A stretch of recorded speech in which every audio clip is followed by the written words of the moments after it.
Chapter 60. Ma Yun assists Ying Hong. In their 20 rounds of combat, Huang Feihu plied his lance with such skill and speed that he almost stabbed Ying Hong through the breast. Seeing that Ying Hong was in trouble, Pang Hong galloped up to assist him but was met by Huang Tianlu. As Liu Fu sped up on his horse, he was intercepted by Huang Tianjie. Gou Zhang tried to join in the fray, but 14-year-old Huang Tianxiang shouted, "Hold on there. I'm coming," and engaged him. Finally Bi Huan advanced with his ridged staves, and Huang Tianhua rushed up to meet him.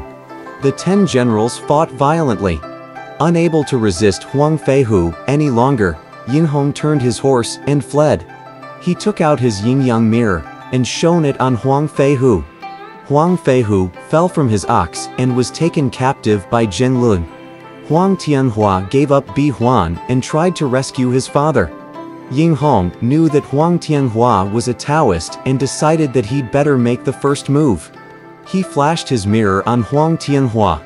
Huang fell from his jade unicorn and was also taken captive. Gou Zhang, meanwhile, looked down on Huang Tianxiang as a mere child, and failing to remain on guard, was soon stabbed in the left thigh. He fled back to the Sheng camp, but Ying Hong, having captured 2 generals, returned in triumph. Of the 5 Huang generals, 2 had been taken prisoner and the rest returned to the prime minister's mansion, sunk in depression. Jiang Ziya was startled to see their long faces and asked what had happened. Huang Tianjie told him how Ying Hong had flashed a mirror on his father and brother. Jiang Ziya was worried. In the Sheng camp, Ying Hong took out his mirror again and shone the red side on Huang Feihu and Huang Tianhua. They opened their eyes to find themselves bound up as prisoners. Huang Tianhua fumed with injure. "Aren't you the second prince?" Huang Feihu asked as they were taken before Ying Hong. "Why do you suspect that I'm not?" Ying Hong cried. "If you're Ying Hong, why don't you recognize me? I'm Prince Huang Feihu. Don't you remember that I saved your life at the palace gate and set you free before the Changting Pavilion?" Ying Hong gave a startled cry. "Oh, it's you." He hastily got up, untied Huang Feihu and Huang Tianhua, and asked, "Why did you surrender to Zhou?" Huang Feihu bowed. "Your Highness, I really feel ashamed to tell you the story of my past. King Zhou was wicked. He insulted my wife, compelling me to leave his forces. You could now do us no greater favor than to set us free." Zheng Ling protested. "Your Highness, don't let them go. I'm afraid they'll only trouble us again if you do." Ying Hong smiled. "I'll return the kindness General Huang showed us many years ago. I'll set them free but deal with them if they should be taken for the second time." He ordered that their armor and robes be returned to them, and he announced, "General Huang, I'll return your kindness today, but in the future be more careful. There won't be a second time." Huang Feihu and Huang Tianhua thanked Ying Hong and left the camp. Zhen Lun was unhappy. He told Ying Hong, "Your Highness, I captured them once before, but they got away. Such a thing mustn't be repeated. Huang Feihu once saved us from death, and I should repay this deed. I'm sure they won't be able to stay out of my hands forever." The next day he took all his generals with him, and advanced to the city wall, demanding to see Jiang Ziya. At the report, Jiang Ziya said, "When we meet Ying Hong, we must find out about his mirror." He marched out of the city with a roar of cannons. Ying Hong rode up, pointed at Jiang Ziya with his halberd, and rebuked him. "Why have you rebelled? You were once an official of the Shang dynasty. How can you be so ungrateful?" Jiang Ziya bowed. "You are wrong, Your Highness. A king must love his people and listen to his ministers. King Zhou is cruel towards his people and angers heaven. He's become the common enemy of the people, compelling everyone to rebel. West Qi is certainly no exception. King Wu is supported by all the marquises and controls 2/3 of the kingdom. Your Highness, I advise you to do nothing against the will of heaven, lest you regret it later." Ying Hong shouted in anger. Who'll seize him for me? From his left, Pang Hong gave a roar and galloped forward with his staves. Nijia met him. Liu Fu ran out to join in, but Huang Tianhua intercepted him. Bi Huan was engaged by Yang Jian. Su Hu and Su Chengzhong stood at the camp gate watching the scene with great interest.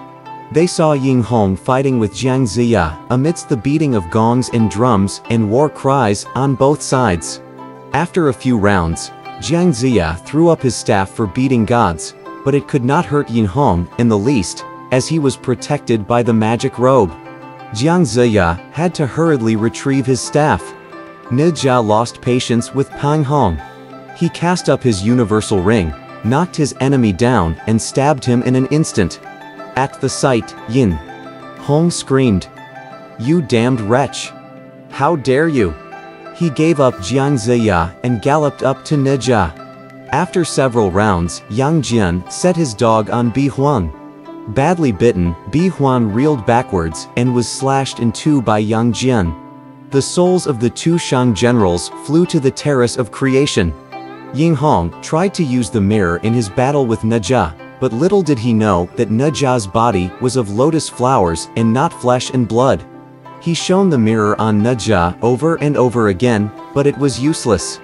He had no choice but to resort to his halberd. But Yang Jian had seen the mirror in his hand. "Uncle, you must leave quickly. He has the yin-yang mirror. Your staff is powerless against him because he's got the magic robe, but he can't harm Nijia as his body isn't flesh and blood." Yang Jian told Jiang Ziya. Jiang Ziya ordered Deng Changyu to help Nijia with a stone. Deng Changyu urged her horse forward, a colored pebble in her hand. She hurled it right into Ying Hong's face. Caught off guard, Ying Hong was seriously wounded. His forehead bled and his eyes swelled up like apples. He gave a cry of pain and turned to flee. Nijia seized the chance and stabbed him right in the breast, but he was protected by the magic robe. The prince was not injured. This astonished Nijia, who did not dare to chase after him. Jiang Ziya returned to the city in triumph. Back in the Shang camp, Ying Hong gnashed his teeth in hatred. "I won't be a real man if I don't get revenge for the humiliation I've suffered today," he swore. In the city, Yang Jian told Jiang Ziya, "I'm sure that he has the yin-yang mirror from Master Pure Essence. If it weren't for Nijia, we would have lost some men.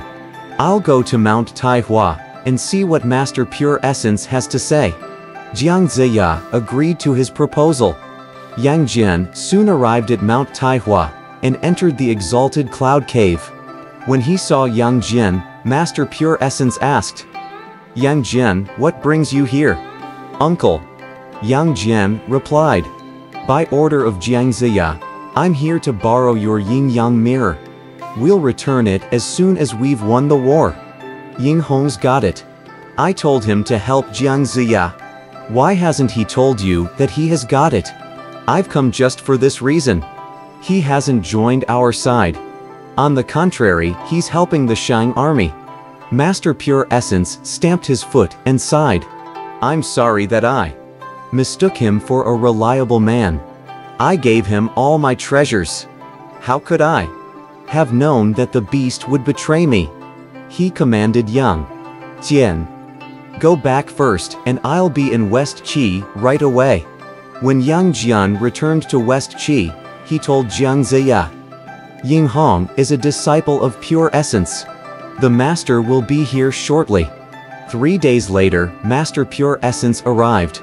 Jiang Ziya went out to meet him, and they returned hand in hand. "Brother, I must apologize. I never thought that Ying Hong would betray me," Master Pure Essence said with regret. "How could you have given him your yin-yang mirror? Not only that, I gave him all the magic weapons I had in my cave.